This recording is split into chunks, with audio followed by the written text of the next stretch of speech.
Prej veprë Stalini, Mozarti dhe Maria Judina e Jevren Bërkoviçit, shqipnuar për doktor Lazeradit, do të lexojmë pjesën Mihail Nikolajeviç Tukachevski, për cilën Jozef Radi shkruan. Kjo poemë mbetet e një bukurie të rrallë, sepse ka njerëz idealistë që besojnë në një botë më të mirë, siç ishte Tukachevski, i cili përfundoi i zhdukur prej diktatorit. Vargjet Mihail Nikolajeviç Tukachevski s'kërkoi falje, s'pati dëshirë t'i faleshin mëkatet që si kishte bërë kurrë, nuk egzaltoi askënd, bile as Rusinë e shenjtë se përmendi, Kok Gjukashvilin e shpërfilli, duke thënë se Kremlini po digjet ndër flak dyshimesh, janë një dëshmi e fuqisë së artit përballë së vërtetës historike. Mihail Nikolajeviç Tukachevski nuk kërkoi mëshirë. Më i riu marshalli i ushtrisë kuqe, Mihail Nikolajeviç Tukachevski, aristokrat, në revolucion hyni me dorashka të bardha, si dashnorët në bulevardin Nevski. Mihail Nikolajeviç Tukachevski, udhëheqësi i madh në gjithë frontet e tetorit, shtypi kryengritjen e detarëve në Kronstadt, luftoi si Luan kundër Polonisë dhe u ndal në të 12 kilometër para Varshavës.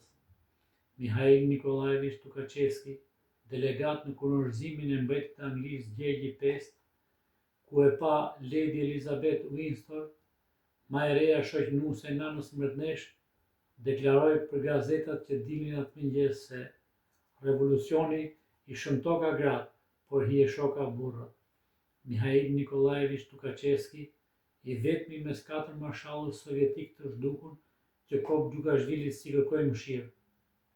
Mihail Nikolajeviç Tukachevski, një natë para burgimit, në klubin e oficerëve Aurora, darkoi Kambariu, piu shampanjë për shëndetin e një armene të re, të cilën as e NKVD-ja se identifikoi dot.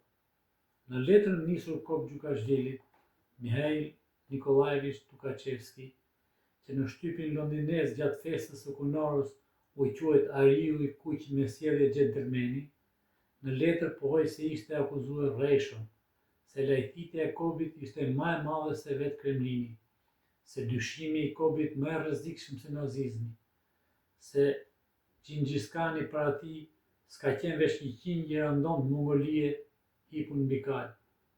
Në letër, Mihail Nikolajeviç Tukachevski s'kërkoi falje, s'pati dëshirë t'i faleshin mëkatet që si kishte bërë kurrë, nuk egzaltoi askënd, bile as Rusinë e shenjtë se përmendi, Kok Gjukashvilin e shpërfilli, duke thënë se Kremlini po digjet ndër flak dyshimesh.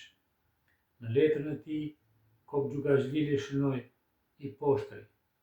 Klement Jevremoviç Voroshilov, sipas zakonit, ra dakord me Kobin dhe qarta sfirmosi nën firmën e Stalinit. Lazar Mojsieviç Kaganoviçi, bolsheviki i vjetër dhe antar i politbyros së Kobit, shkroi pocaqinë e radhës, të cilën asnjë Kaganoviç i vjetër s'do ta bënte. Tradhtar, ndyrsim, plehurim nga bordelli i ushtrisë. Dëshira e fundit e Mihail Nikolajeviç Tukachevskit ishte që në përshkatim të shkonte me dorashka të bardha. Dëshira s'u plotësua. Rreshteri plak Nikolaj Sergejeviç Gurkov urdhënoi ushtarët e tij me qelluar mbi marshallin duar zhveshur.